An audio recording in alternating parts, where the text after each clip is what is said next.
Tell me about these recruits on the force, and especially the new recruits. Are we getting the best of the best? Are we getting people that are ready to do that job, that are physically fit to do that job, that have the presence to do that job? Because I don't always see that. And I'm not saying these people don't have a hard job, and I'm not saying there's very qualified people on that force. I know they are. But as a cross-section, if I take a look at one in London right now and take 50 of them and put them there, I don't know if I would stack them up with an NYPD officer. Not that they have to be the same, but I think you understand what I'm asking you. Yeah, okay.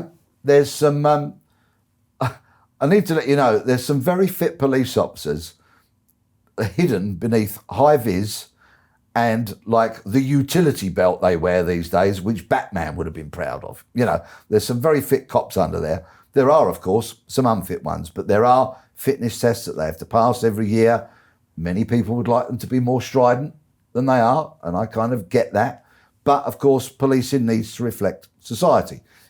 Excuse me, in my day, you know, late 70s when I joined, you had to be 5'10" or something if you're a man, and you had to be pretty darn fit. And sharp, and the uniform had to be. Oh, yes. I mean, those creases down the sleeve, creases in the trousers, you know, regulation haircut, and all that kind of stuff. But times move on. We've moved away from that now. And actually, I think it is very, very difficult for a cop to look pristine now because of the uniforms they wear. They got a stab vest. You try making a stab vest look spick and span as if it belonged on a military parade square. It's virtually impossible. You try wearing a high-vis coat and making that look spick and span. So they kind of have my sympathy in that regard. You can always have your shoes clean, of course, you know. Right. And I kind of, you know, so but the look is very important. Difficult for the them. uniform and the look is important because then you have to get respect of the people on the streets, especially the kids on the streets. Yes, but I think, you know, the police officers on the street have very little say over the uniform they're given and the equipment they're given. There are, of course, you know, focus groups and the like, which, you know, bounce the ideas around and might canvass their opinion every now and again on which is your preference. But essentially, modern policing uniforms are not overly designed to look, as I say, like they belong on a parade square. Now, back to recruitment and the cops on the front line. Yeah. So much experience has been lost, okay, through austerity and through people just bailing out because policing has changed entirely from what it was in my day. And on that note, you know, when I joined, it was essentially good guys, bad guys, cops, robbers. And it was a far simpler job. Far, far simpler job. And a lot more fun, I would venture to suggest. Now, of course, policing has become the one-stop shop for all of society's ills. And it's unrecognisable from what I did. Absolutely unrecognisable. Far more difficult and challenging now than it ever was in my day. Can you go into detail on this? So when you were there, it was, those are the robbers. We know who they are. They do a specific type of thing, and our job is to stop them from doing that. These days, a police officer might get called for one of 100 different things that all require a different response, psychological response, physical deterrent response, you name it. Now we call the police and expect them to solve all of our problems. All of society's ills. Mental health, for example. You know, is that a policing issue? Somebody's having a mental health crisis at home. Is that a policing issue? Unless somebody is in danger, in imminent danger, then I say no. It is a mental health services issue. But what's happened to those services? Again, through a decade or more of austerity, they've been butchered. And those services simply don't exist. So it falls upon the police.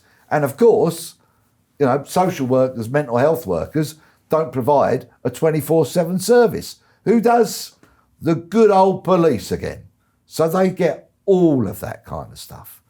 In many regards, I'm delighted that things are now the police's job, like domestic violence, which back in my day was barely recognised as a thing, and I dread to think what horrors went on behind closed doors that we simply didn't know about. So that's great.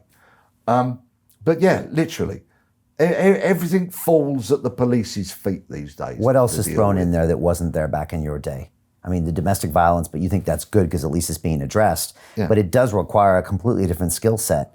And we're seeing this in the US as well, than, a violent crime. But what else is thrown into the police that they have to solve that they didn't have to back in your day? Safeguarding, social media, Right. crime on the internet. Somebody putting the wrong topping on somebody's pizza, and I'm not being flippant, people have rung 999 for that. Everything. It's the police's bag. They have my utmost sympathy. I think overwhelmingly they do a remarkable job. I think a lot of the time it's lions led by donkeys who are desperate to climb that greasy pole and ascend the ranks as far and as fast as they possibly can. Are you talking about politicians? No, the senior police officers. Oh, senior police officers. Okay. In my day, a lot of the senior police officers, predominantly detectives as I saw it, because I didn't do a long time in uniform, there was the scourge of Freemasonry polluting the senior ranks and the junior ranks in policing. And let me tell you, there is no place for Freemasonry in policing. What does that do to policing? Corrupts it, ruins Okay. it, wrecks it, because people take an allegiance to Freemasonry, whereas actually, excuse me, pal, you've got to serve the public. How on earth? Imagine, heaven forbid, you're the victim of an assault. So there you are, there is the assailant, and up turns a police officer who happens to be a Freemason. You're not, he is. Would you want that officer investigating that crime against you? Of course you wouldn't. Anybody who swears an allegiance to anything other than the public should not be in policing. Absolutely not. Now, I am told by those who still do the job these days that the influence of Freemasonry has been diluted a lot. And that, of course, is a good thing. But I think you should not be allowed to be a police officer if you are a Freemason. End of story. You should be forced to declare that. You should be made to declare that. And if you are, take your pick, pal, Freemasonry or policing, you can't do both. Okay. I hear now that amongst many senior officers, there is a thing called common purpose, which is a company, an ethos.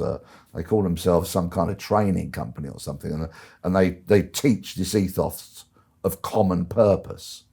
And I hear now that a lot of senior officers, if they want to climb the ranks, that might be something rather advantageous for them to do. Okay. What does that mean, common purpose? Well, you can go onto their website, Cressida Dick, the Commissioner of the Metropolitan Police in London, admitted that she's been on one of their courses. They kind of boast about their alumni having senior positions in lots of different positions of seniority in both the private sector and the public sector. But it appears I'm hearing kind of rumblings that some officers, not of the senior ranks, are a little bit concerned that this whole common purpose ethos is becoming a bit too prevalent, and some officers that I speak to are becoming a bit uncomfortable with it. But, I've not been on a common purpose course. I might do one day if they'll have me, although I suspect it will probably be beyond my pocket. But, that's just what I hear.